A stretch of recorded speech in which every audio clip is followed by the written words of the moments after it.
Happy Thursday, everybody. Earnings week just keeps rolling along, and thanks for checking in once again here today at the Trade of Black podcast. I am Shad Dales. What are we talking about today? Some big numbers, to say the least. Wow, Trulieve, incredible earnings that they had. We've seen some strong reports all this week, so let's keep the trend going. SNDL with Zack George is coming up in just a moment, so let's welcome in TDR co-host Anthony Varrell. Happy Thursday. Should we do this podcast every day? Yeah, it's been a busy week. It's been an extremely busy week. I've got three. I just had your voice coming in through my headphones on three different lines with tabs I had open. So yeah, now that we're synced up, yeah, it's been a good week. It's been busy. Yeah, it's been extremely busy. I know a lot of reviewers are happy because we are diving into SNDL, who reported strong earnings. That's the theme here, as I said here this week, as many companies are off to a great start in 2024. So with that, let's welcome in back to the podcast, CEO of SNDL, Zack George. Good to see you, sir. How are things? Great to see you. Good afternoon. Happy to be here. Great to have you on. I think I said Sundial off the top, and that is so wrong. It's SNDL, and I'm sure I'll get that. I'll get that flack from all the viewers that follow your story, but formerly known as. Yes, exactly. So let's highlight some of the numbers. They include net revenue, $197.8 million, up from $191 million the first quarter of 2023, which was an increase of 4%. More notably, the increase was driven by your cannabis operations. You also achieved gross profit of $50.4 million, which represented a record gross margin of 25% of sales here in the first quarter. So with that, and you're seeing a lot of growth within cannabis. I think we're slowly but surely starting to see cannabis consumption take a little bit of the market share from alcohol. When you're comparing the two, Zack, what are you seeing as far as consumer trends, or what do you think will happen over these next, 12, 18, 24 months when you're comparing cannabis to alcohol based on the latest numbers that you just reported? Yeah, I would say that, appreciate the question. It's not a direct offset. I would say there are a number of different crosswinds that are impacting consumer behavior when it comes to alcohol, but it's a much more mature sector, mature industry. You are seeing consumer preferences change. You are seeing certain consumers move away from alcoholic beverages. In some cases, that's to cannabis. In some cases, not. And when you look at where Canada is specifically in its journey with federally legalized cannabis, it's in a much it's in a state of greater immaturity, I would say. So we're just reaching a saturation point, when it comes to retail and consumer access. Yeah. And so if last year you would have seen the cannabis OTC sales grow 11-12%, while broader Canadian retail grew at like 3%, you're not going to see that kind of growth out of outbev distribution, just given how mature the business model is itself. Yeah, it's encouraging though, right? If you follow the cannabis space, right? Absolutely. Yeah. Go ahead, Anthony. Just to get one thing off the top, I mean, the quarter-over-quarter numbers, I'm assuming that's due to the extreme seasonality in the alcohol business. We saw every metric, I'm pretty sure every metric on the cannabis side of the business, both retail and ops, was up Q over Q. The top line just had that dip. I'm assuming it's extreme seasonality around the holidays and the liquor business. We actually see seasonality in both liquor and cannabis. Okay. What you'll see is if you look at some of our competitors' numbers who may have had the pedal down, opening new doors into Q4, you would see that revenue hit the top line in Q1, and so the impact of seasonality would be materially muted. We do have a pipeline. We are continuing to grow, but had less activity in terms of cannabis retail in Q4. You saw us just announce today the closing of a transaction in British Columbia, and so that will continue, but that made the seasonal decline a little more pronounced. But we would expect those figures to climb into a seasonal high at the end of this year. Yeah. And then we saw the gross margin grow to 26% year over year. Huge. I mean, is there a target number you have in mind, like for about the 30% range, or where does that number sit really for the rest of the year? Not talking guidance, but I guess just as far as the range goes. I would say that in the future, 30% is certainly possible. This is a game of inches for us. We're battling in an oversupplied and overtaxed, market in Canada. So we are fighting hard for the incremental 200 basis points right now.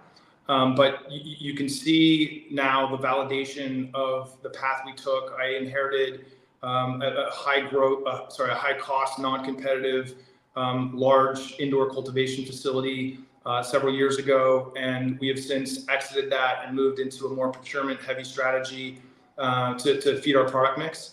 And the acquisition of Valens has enabled us to unlock some of that margin value. We still have a lot of wood to chop, so to speak, and see a significant amount of low-hanging fruit still remaining here.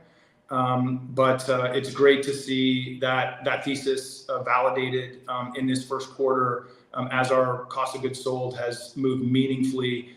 We also will benefit from additional scale. So when you look at our upstream exposure in cannabis in Canada, it's still relatively small. We do believe that the future of Canadian cannabis is going to mean stabilized profits for upstream licensed producers, where historically Canada has been a virtual zero profit environment, which you've reported on quite widely. But that will change as the landscape changes and you see more consolidation and lower costs across the supply chain.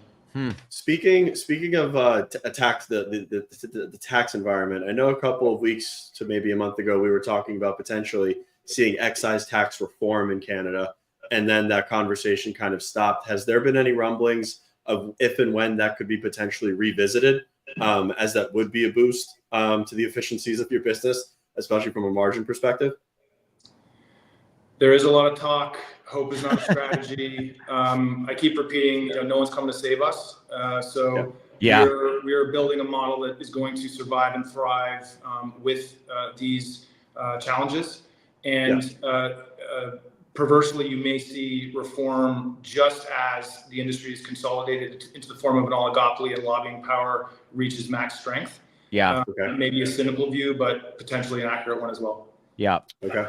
I got to ask, here we are in May, when it comes to expansion, like short term, where do you think is the most lucrative opportunity, would you say, over these next 6 months for the business?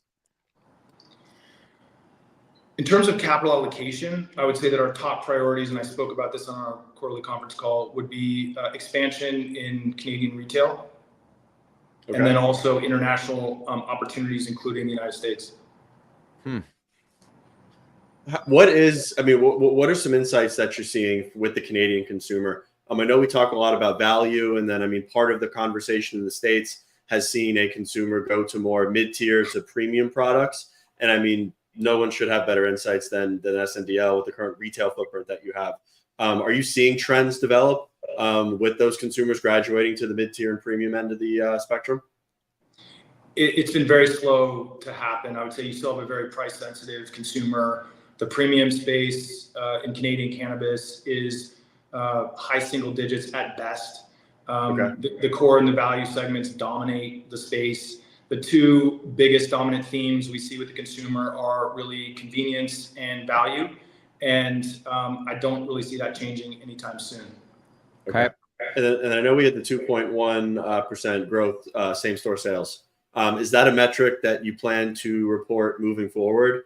And is that like a foreshadowing of you getting more granular into the reporting metrics for the business? Yes, it is, and I appreciate the questions. We've implemented a very rigorous management business review cycle. We understand the drivers for our businesses. Our leaders are focused on adapting to headwinds and changes in real time, and not waiting for quarters to come up and then ask why margins are where they are. So we will be providing more transparency on a number of fronts, including on our Sunstream portfolio going forward. Given our inability to engage in plant-touching activities in the U.S., that has been a challenge. But as we round the corner and look to close some of these restructurings, we intend to give much more granular disclosure in terms of principal balances and pro forma capital structures associated with these individual exposures. Good to know. We're getting a ton of questions from our viewers. This is the TDR Trade of Black podcast on with the CEO of SNDL, Zack George. Brett Sloan writes, what Zack's plans are to deploy capital towards buybacks. Can you shed any light towards that? I know this has been a drum that our shareholders have been beating for some time. I would say that let's keep in mind that in the 3 months ended yesterday, our stock was up over 80%. Okay. Coming off lows, and we had put in place an automatic buyback plan, which would enable us to repurchase shares through the blackout period as we awaited this quarter's earnings. And that level was well below $2. And so as we kind of sailed through $2, didn't buy back any equity. I would say that with the change in the risk profile for our business, the growing confidence we have in our teams and our model, and the scale that we're able to achieve, we are revisiting those price levels, and Schedule 3 and other factors will play a role in that confidence. And so we're evaluating that right now. Yeah, that's a question we've asked a lot over the past week. I don't want to bring it up because it's time to move on, but I do have you on. That was big last week. What was your thoughts? Schedule 3, the DEA. Great move forward. A little bit of a not the cleanest announcement, the day of and thereafter, but a meaningful step forward.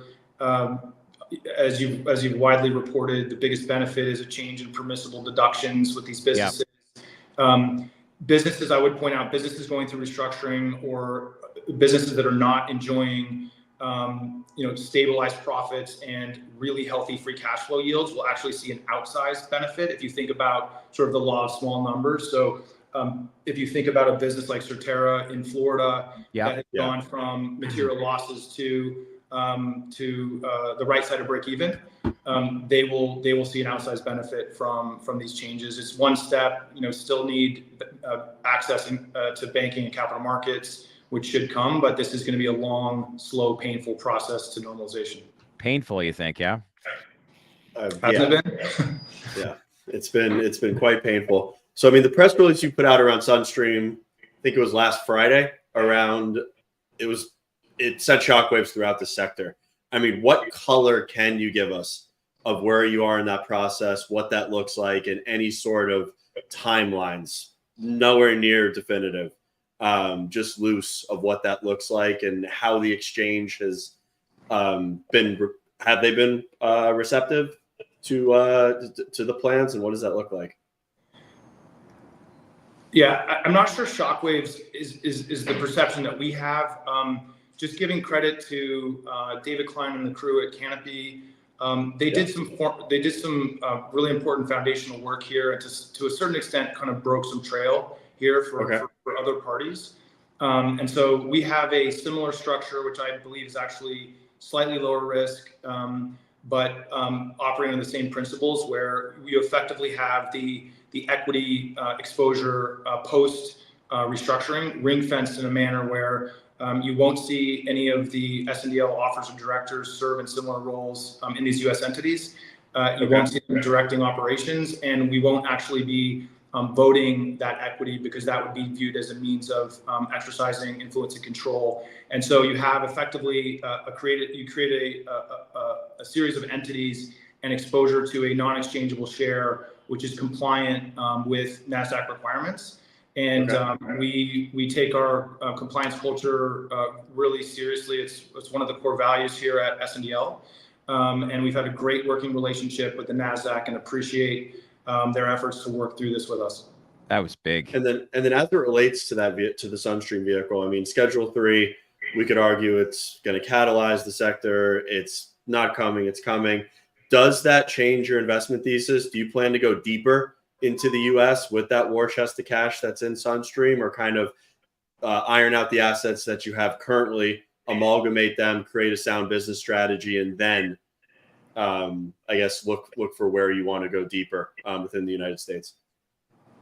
From my perspective, I believe that investors are not fully understanding the platform that we've built and the extent to which our current credit exposure on both sides of the border, that's Canada and the US, have formed effectively an M&A pipeline for us to begin to execute on. So we have a lot on our plate. We have a diversified platform that is starting to inflect at scale, and we need to have our house in order. This is not an endpoint for us, and our ambitions and goals are a far cry from where we are today. But if we want to make that next step into being a multi-billion-dollar entity, we must have the right infrastructure, people, and processes in place, and we're heads down focused on that right now. When you say investors are not really understanding, I guess the messaging to like what you're doing right now, like what is it they're in your opinion they're not understanding or not getting? Well, if you look at our current equity valuation, you look at our current enterprise value by any measure, the fact that we have cash, which is easy to value, and a loan book that has been conservatively marked down, means that you can actually look at our business on a sum of the parts business reasonably effectively. And it's simply too easy today to argue that you're getting some components of the business for free. And we're going to work to unlock that value and showcase the value of those assets. Duly noted. I'm going to open up a few more questions to our viewers. Seth Jacobs writes, when do we expect to see revenue improvement via the Dutch Love closure? Your response to that? So the closure was just announced, and that will be included. Those are now Nova managed licenses, and so you'll see that revenue on a pro rata basis impact Q2. Good to know. And then John Verville writes, investors thought we'd get Nova shares at the end of 2023. Is there any direct shareholder value being discussed? Not sure if I understand the question fully. We were working on a plan, as stated, that did involve a dividend. We were asked to resubmit to regulators multiple times. The project got long in the tooth, and we decided to pivot and look at other opportunities, and our board is reviewing those currently. Good to know. How's Whistler going? I mean, that was just my last question. I mean, that's a hell of a location to add to the Spirit Leaf portfolio. We should run the next podcast from Whistler for sure. I plan on. I will be on a plane tomorrow. Okay, done. Up there. Done. And they still have a decent snowpack up there too. So the store was just opened several months ago. I would say that the average retail door, just think of it as like 50th percentile, is doing about 130, 135K a month in sales. Okay. We hit that level 2 months in, which is somewhat unusual. And it's a bit early to tell where it's going to shake out on a stabilized basis. There are a limited number of retail licenses in that specific market. The headwind, just to mention, would be that the illicit market is alive and well in BC. There's a lack of enforcement, et cetera. And so that will also be a factor. Good to know. I think the only question I have is, where are we going to have this podcast in Whistler? Is it on a ski lift? What are you thinking? I got a couple good places. Good stuff. Well, listen, I know that a lot of the industry was actually down in Florida 3 weeks ago, but when everybody zigs, you zag in this industry, and I got to give you a lot of props, but you were actually overseas at an investor conference. But what was that event like? And were people familiar, aware of the whole cannabis space? Like, what was the messaging in the event that you attended? It was my first trip to ICBC, spent some time in Germany, met with operators, toured assets. Yeah. We are looking at a number of opportunities. We already have first purchase orders from our meetings there. Wow. Canada is a very interesting export partner right now. A majority of the flower that you'll find in the medical market in Germany is actually from Canada today. And with the oversupply, it's sort of the Canadians' pain, accruing to the benefit of, German operators and consumers. And so we're cautiously optimistic about how this could evolve. It's a pretty small scale today.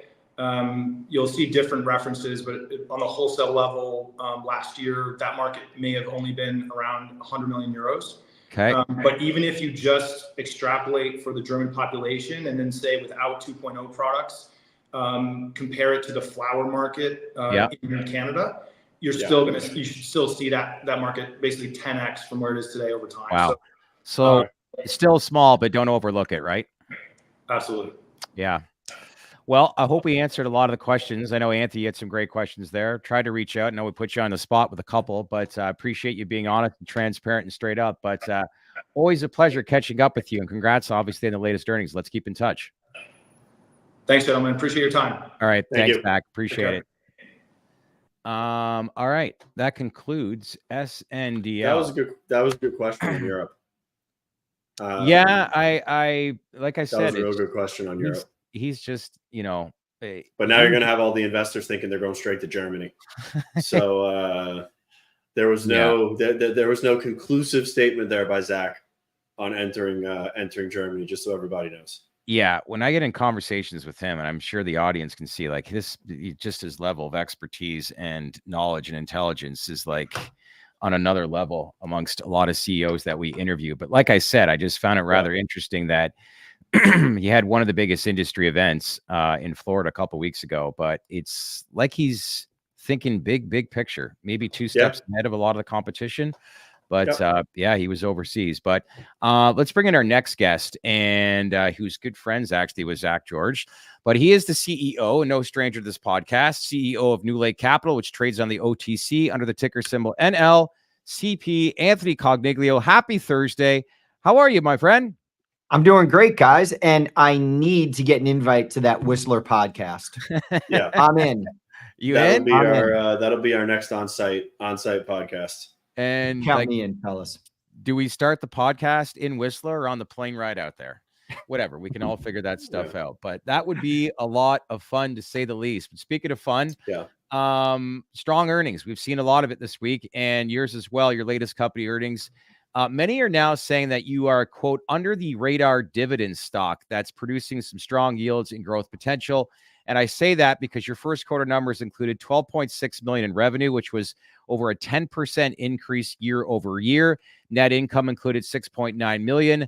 Funds from operations totaled $10.6 million, and adjusted funds from operations totaled $11 million. So first up, I think everybody likes to hear a lot of your opinion because you have your ear to the ground on trends that are happening in the overall industry. So what are you seeing when it comes to industry trends? I guess that's resulting in building your current pipeline. Yeah, well, thanks again for having me and give me the opportunity to talk about the great work that our team does here at NewLake.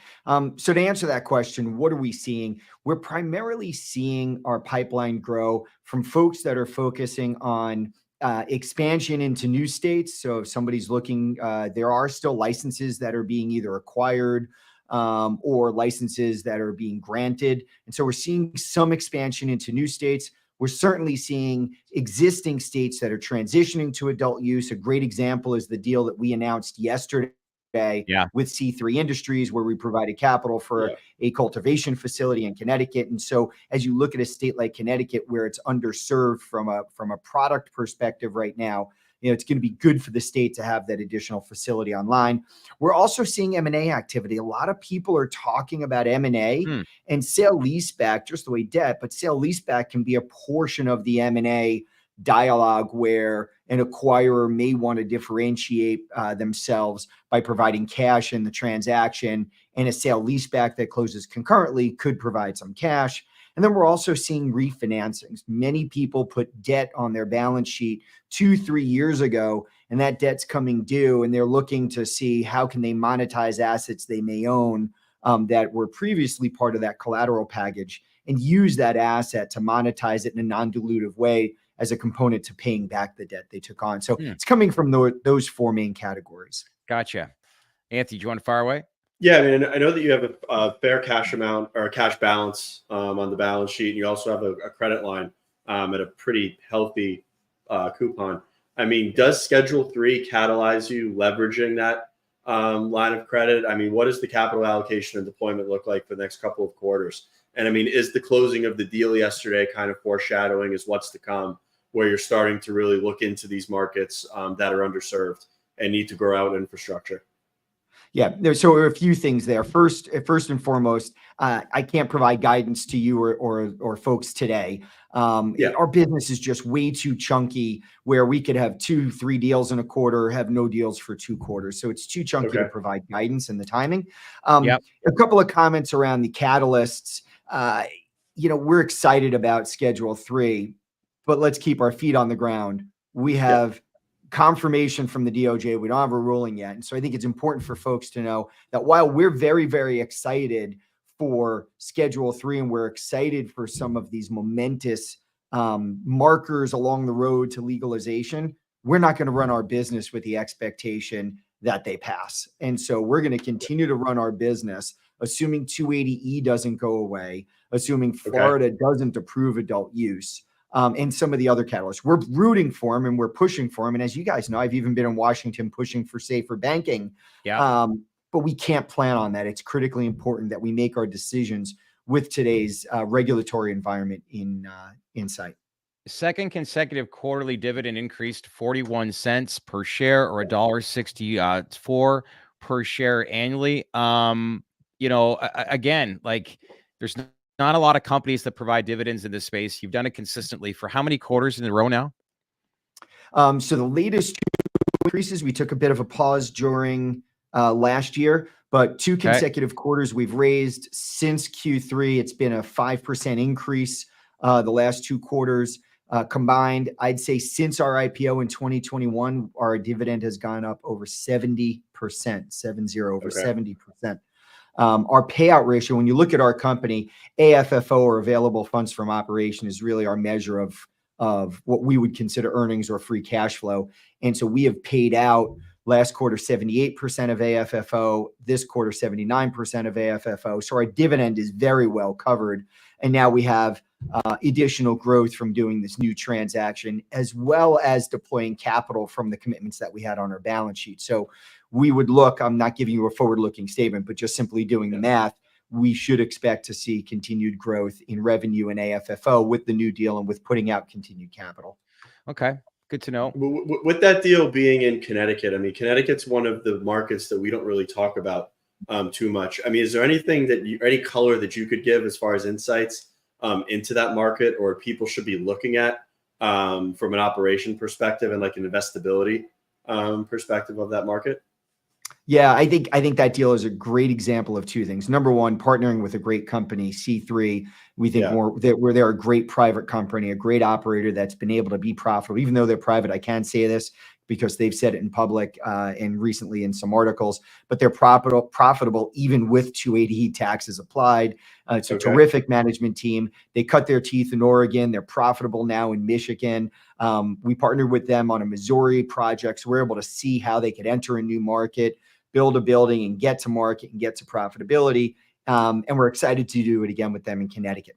Specifically within Connecticut, we have been eyeing Connecticut for a while since adult passed. It was obvious to us that a lot of the MSOs have passed over, except for really Verano. Most of the MSOs have passed over Connecticut as a state that's too small relative to the other opportunities. And I think in many cases, that may be the right decision for some of those operators. But as a result, you have seen really a lack of cultivation capacity. And as we've watched more and more dispensaries come online, you're seeing greater and greater demand pull from the consumer, more dispensaries, potential for more sales. But it's been difficult for the dispensaries to get the product diversity given the lack of cultivation in the state. And so when we did the analysis and looking at what is the demand in the state, what can this facility generate in terms of revenue and EBITDA in order to pay rent, because that's important for us, we saw some really strong dynamics in the state, given the way it was set up, where a lot of people have passed over it for other investment opportunities. And I think the C3 folks are smartly stepping into a great opportunity for themselves. Are you surprised by that many MSOs have looked over Massachusetts, knowing what you know? Connecticut. Connecticut, I apologize. Not necessarily. When you look at the other states they're focused on, if maybe you own Ohio and Florida in your portfolio, you might say from a bandwidth perspective. I think actually, if you listen to Kim, I think she may have even have said this on your podcast, and you hear her talk about it. She talks about she has to get Florida correct. And so her and her team have to be hyper focused on the Florida market and getting ready for adult use there. Hopefully it passes. It would be a distraction to get a new market open. And so you could extrapolate that same perspective onto some of the other MSOs. I think it's important, especially when you've seen people exit, whether it be Massachusetts or folks exiting California or exiting Colorado. I think there's been, over the last 12 to 24 months, this focus on your core and understanding the bandwidth of your management team to be able to go out and really be successful in a state, not just plant a flag. Yeah, I hear Are you you seeing there. the same trends? Are you seeing the same trends in a market like Ohio? I mean, we've heard from a couple people that might be actually underdeveloped in terms of cultivation to potentially meet demand for the adult use market, and it's going to be a keystone market, I think, for the MSOs in the next couple of quarters. I mean, are you seeing the same thing there? Not necessarily. You know, we have a lot of data. We talk to a lot of folks that that that's look why for I asked. projects, Yeah. and so when you look at how the licenses were given out, you looked at the need to construct your square footage, you looked at the need to comply with the rules and get up and running. There's a decent amount of capacity in that market already. Does it need more? Absolutely, it needs more to get to peak sales, for sure. Won't deny that. But does it need more for the initial rollout? Does it need more right now or in the next 6 months? You know, I'd argue no. I think the market can get off the ground, can be really healthy. I think as that market grows in terms of the scale of dispensaries, then over time, you know, let's see how things go. Let's see what the sales per person look like. Let's see if Pennsylvania gets off the bench and gets into adult use, because that'll pull demand away from Ohio, because I think Ohio is going to get some demand from Pennsylvania. So, you know, we have to see how all that shakes out. But I would not say, I would say that market looks more like Missouri is really, when we look at the data, it looks more like Missouri when it went rec, as opposed to Illinois when it went adult use. Illinois needed a lot of investment into it to meet that demand. Missouri had a lot of that capacity built out before it went adult use. And we see Ohio being more like Missouri than it would be Illinois. Yeah, Missouri is another market that I've heard the economics are extremely attractive, and it's underserved by the MSOs. There's barely any MSOs that are in that market as it stands today. Yes, that's right. We have I was just going to say we have two cultivation facilities in Missouri, one with codes and the other with C3. And, you know, what we see not only at those facilities, but just understanding that market generally is, as those dispensaries have opened up and they've scaled into the dispensaries, it's been a pretty good market on the wholesale side. Yeah, I want to take a step back just for, you know, more and more investors to continue to understand your story, being on the real estate side of this business. But, you know, when you look at, you know, your background being on Wall Street and really understanding what a lot of institutions are going to want to see when it comes to investing and entering into this space, what would you say are some of the common questions that you're faced when speaking to institutions? And in a lot of ways, how you're constructing a business that will answer a lot of those questions, both now and moving forward into the future? Yeah, actually, it's a great question. Probably the first question I get is, why are you trading on the OTC? Yeah, typically you see OTC stocks as immature companies that don't have the right governance procedures in place. We actually, if you were on our earnings call, you would have heard me answer a question or talk about how we run the company and have run the company since our IPO to qualify in all respects with listing requirements for New York and NASDAQ.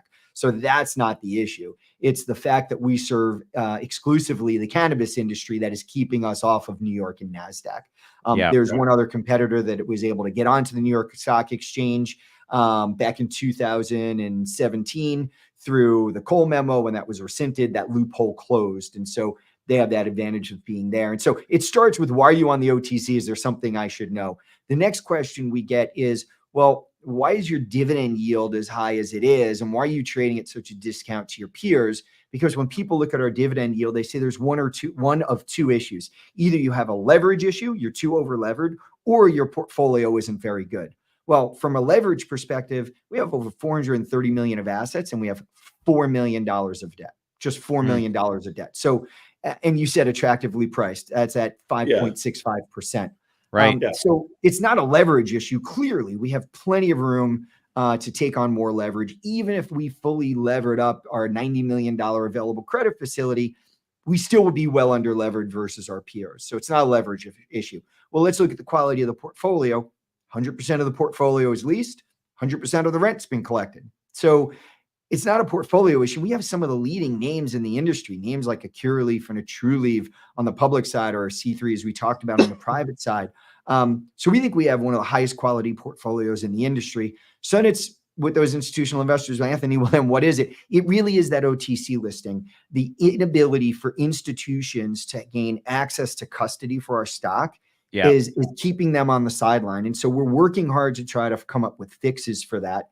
But I think over the last 5 to 6 months, you've seen many retail investors recognize that undervaluation and say, wow, maybe I could step in here, have an attractive entry point, and get paid a nice, healthy dividend while I wait for that catalyst. And we're starting to narrow that gap, and that's positive to see, but we have a lot more work to go. Well, one of our viewers says, go ahead. I would love to see you guys uplist, but that stock has quietly gone up 50% steadily over the last 6 months, which is fantastic to see. One of our viewers, and we've been doing it with higher volume, which I'm really happy about. If you looked at the numbers Q1 versus Q2, this is public information. You just look at the volume Q1 versus Q2, it was up, I think, over 17% quarter over quarter. And then you look at the volume over the last kind of 10 to 12 days, particularly after Schedule 3 was announced, and significant volume. And that feels good for us because we want to have more liquidity in our stock because it's important for our investors. And the more liquidity we have, I think the more attractive we're going to continue to become for folks. Yeah, one of our viewers. Go ahead. I was going to question from an industry perspective. Are you seeing new entrants come into the market from a financing standpoint, seeking out growth capital in the form of sale leasebacks, or is it mostly the operators that you've already had pre-existing relationships with and continue to expand their footprints from state to state? Yeah, it's mostly the existing folks. We haven't seen a lot of new entrants come in. We've seen some folks that we have known from their previous lives, meaning Cannabis 1.0, Cannabis 2.0. Maybe they're on their second or their third iteration of a project. We've seen some of those try to pull together some capital, acquire some distressed assets, and get the band back together again, so to speak. So there's a little bit of that that's out there. I've only seen one kind of brand new entrant into the space. That would be the group that is making a play for the the Goodness Growth license in New York. Had never seen them before. Jury's out on if that deal gets done. I don't know if that ultimately gets done. I'm not saying it won't. I'm not saying it will. But really not seeing a lot of new entrants. And then from a competitor perspective, none. No new folks that we've seen. We got to continue to do the work. We have one of our viewers that writes, been very happy with my 1,600 shares of NLCP bought in 2022, 1750 average. Love the covered dividend. Keep it up, Anthony. So there you go. We appreciate you being an investor and the support. Thank you. One of our viewers, our new Small Cap Sunday show, we actually featured you. And by the way, if you want to check out our full research report of NewLake Capital, please subscribe to our Baked In newsletter. We have a full, extensive research report. You can also have access to that by logging on to thedalesreport.com, and you can download all of the research reports. I thought that was great. You and our head of research, Bill McNarlin, working on that together. But one of our viewers commented on Sunday night, quote, I hesitate to buy NewLake and IIPR because once or if SAFER passes, they will lose their moat working with MSOs. Is that accurate, or will they still benefit from the growing industry? What's your response? So grateful for the question because we get this very often. No, not at all. Let me explain why that is. First and foremost, if you look at the text of the bill, one of the changes when it went from SAFE to SAFER, remember they added an R back in September of last year. One of the changes was giving federal regulators that regulate the banking industry more time to write the rules. And having spent, 15 years at JP Morgan, a Canadian bank before that, something I know about is rulemaking. It's going to take the regulators longer than a year to write the rules for a business that is legal in some states and illegal in others. When have they done that? At any point in the last half a century? Maybe they did it back in the days of the alcohol prohibition. So it's a very, very complicated endeavor. And I'm going to take the over on the year that it'll take them to write the rule. Why that's important is because banks, as a general matter, they won't enter a sector without the rules being set. There's just way too much exposure from a regulatory perspective for them to do it. But the other reason, we'll actually benefit more from it than the direct operators will. And my example for that, or my evidence for that, is look at the fact that we have $90 million of available credit facility from multiple banks in that bank group. And you see very limited bank availability to the direct operators themselves. And so Okay. what's going to happen first is banks will first want to lend money to a diversified portfolio of professionally managed commercial real estate over making a direct loan to an operator that has a limited operating history, and still has federal legality around it, and still is has a limited track record, notwithstanding some of the recent successes, but a limited track record in generating free cash flow. And then add on top of that, the banks will take advance rates. We, in a sale leaseback transaction, we provide 100%, typically 100% for what the operator has invested in the building. A bank will typically only provide a 50% advance rate. So from a proceeds perspective, you get much more out of a sale leaseback. So I'm not going to say the banks won't be providing any capital. I think there certainly will be some at the edges, but I think we will be beneficiaries as well. And that'll drive down our cost of capital when banks can service us in a more regular way. Yep. Yeah, I mean, I've always been in the school of thought that the traditional financial institutions will be more inclined to actually give you guys money and increase your capital allocation, because from a risk perspective, I don't think they have any idea how to underwrite these businesses. Good point. They're going to want to go with the guys that have the 10 years of expertise in the sector, that understand how these businesses operate, how to underwrite, and how to truly mitigate risk in deploying capital, versus just, oh, cannabis is legal, we're going to go full bore into an industry that we have no prior knowledge of. We don't understand the nuances, and we sure as hell don't understand the underwriting process. I think regardless of the power of the financial institution, there's going to be a learning curve there that they're not going to want to deal with, when they can rather allocate to you and still clip their coupon. That's exactly right. On the capital. Yeah. That's exactly right. And in fact, we've actually had banks call us doing checks on deals and asking us questions about the deals that they're looking at. And listen, this is a community. We want capital to flow. And so we share our thoughts and perspectives somewhat freely with the banks. We want people to do good business. Battle tested, that's for sure. They see the upside potential, but you got to really understand the business, because this isn't just, going straight line from A to B. There's a lot of loops that you have to basically jump through. And the only way you know that is by jumping in, which you've done for quite some time. But this platform is all about bringing on thought leaders to educate people. So I hope you guys got a good response for what Anthony's basically explaining on what the model looks like and how it'll grow moving forward, and how it'll operate with big banks if one day we do see descheduling, which we all hope, right, in the grand scheme of things. But listen, appreciate you checking in here today. Great job, obviously, on the latest earnings. And as usual, we got to get back and do a podcast next week, focus on a new market. We'll strategize that. Leave some comments below. What's the next state you think that me and Anthony should cover? I think we should do Missouri. Missouri? No one knows about Missouri or Illinois. I'd like to dive into Illinois as well. Yeah. Well, we'll figure it out. But in the meantime, thanks for jumping in, and we'll keep in touch with you, okay? Thank you, sir. Yeah, thanks for the opportunity to talk. Thanks, guys. Have a good one. Thank you. Thank you.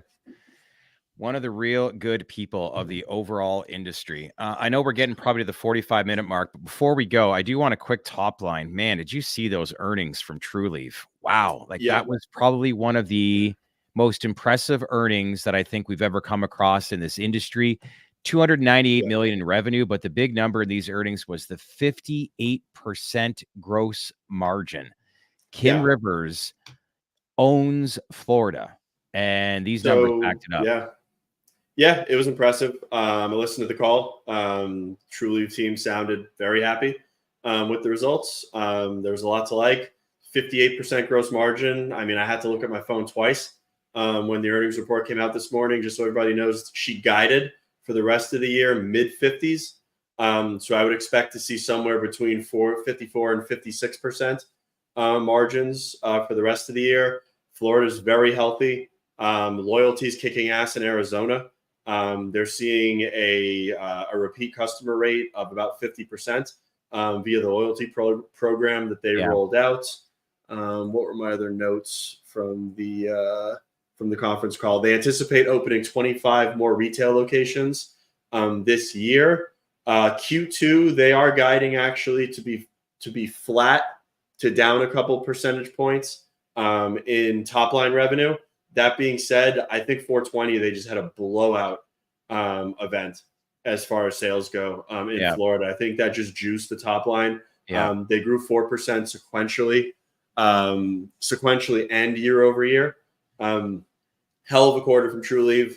I think we're working to get Kim on Monday to do a deeper dive into the print.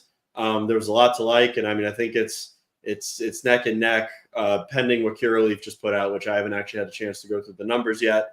I mean, it's a 1-2 punch at the top with Trulieve and GTI after that print that Ben put out yesterday.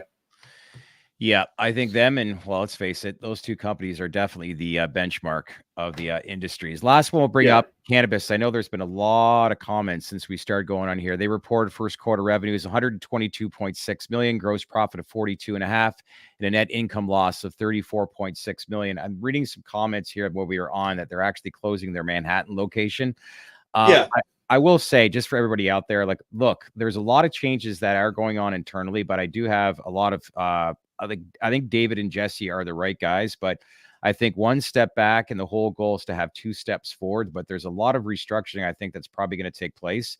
But the almighty idea is to make sure to get the ship righted in the right direction. They're in key markets. And I know a lot of you viewers out there really want this story to succeed because they've got some viable assets. But you care to elaborate off of that, Anthony? Yeah, I mean, obviously top line was a little bit weak. Gross margin expanded, adjusted EBITDA margin expanded quarter over quarter. Those are 2 bright spots. I mean, they're fixing this right now. They're triaging. They're triaging 100%. The business. I think you're going to see them right size the business. I think that there's going to be a lot to like in the quarters that come.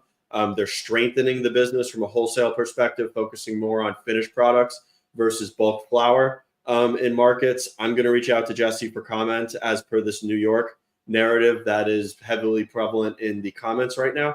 And I mean, we're going to take a deep dive with them into the numbers, both Jesse and David, on Monday. If anybody has any specific questions they would like to ask, either DM me on Twitter or DM the TDR account. I'll be more than happy to bring some of those up if we find them relevant. And I mean, it's a comeback story. They're in a lot of really good markets. There's a lot to still like within this footprint. There's some things that aren't working, but I mean, as per the conference call, and I implore everybody to listen to that conference call if they haven't, listen to the color around the wholesale, listen to the color on brand partnerships, as well as the emphasis on finished products from a wholesale perspective, and then we'll take it from there. All we can ask for is continued improvement from a margin perspective and overall business on a go-forward basis. And if we continue to see that quarter over quarter, they're going to be around for a very long time. Yeah. And like I said, there's a lot of people that we meet executive wise. I will say Jesse and David are definitely 2 people that have a lot of confidence in. And I do think that they have the expertise, obviously, to, like you said, right size this whole thing. But obviously they're going a little bit of turbulence right now, but long term, let's see how it goes. But Jesse's coming on Monday for the podcast, correct? They will be on a Monday. Yeah. That's Monday as well. Okay. Like you heard, Anthony, leave some comments below. Let us know if there's anything that you want us to dive into. Anybody you want us to reach out, any questions. We've done a lot of earnings this week. So if there's any companies we're missing or anything specifically regarding any questions to any executives, leave comments below and smash that like button. Share this video with your network. Again, as usual, the more you comment, go ahead. Go ahead. I was going to say, Victor, Jushi, we didn't discuss. Jushi and Curaleaf we'll talk about tomorrow. Matt Darren will actually be joining us on Monday to run through the Curaleaf numbers. So we'll have a full synopsis then and there.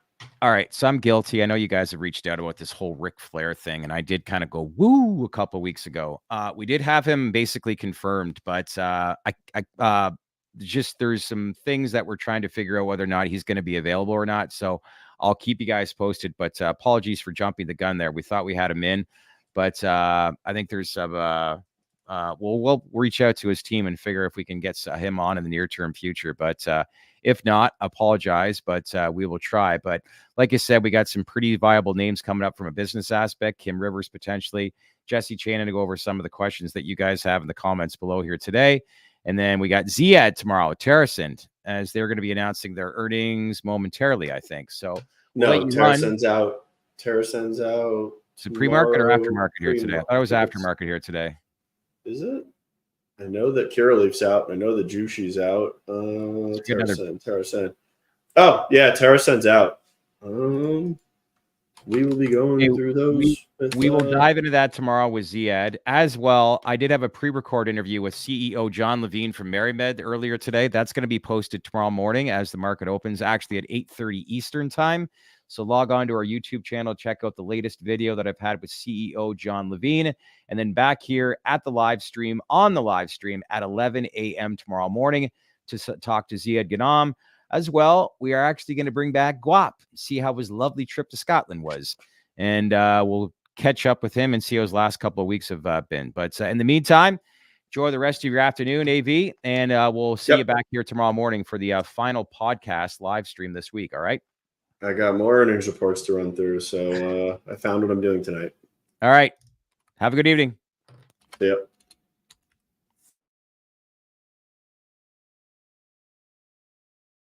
Hey everyone, thanks for watching our latest podcast. Lots of momentum building. You guys getting all excited? Leave comments below. Again, we want to take this viral. Smash that like button and make sure to click on that bell for all notifications as we start to bring on bigger and bigger guests. Don't forget to subscribe to our daily newsletter, the Baked In newsletter, by logging on to thedalesreport.com.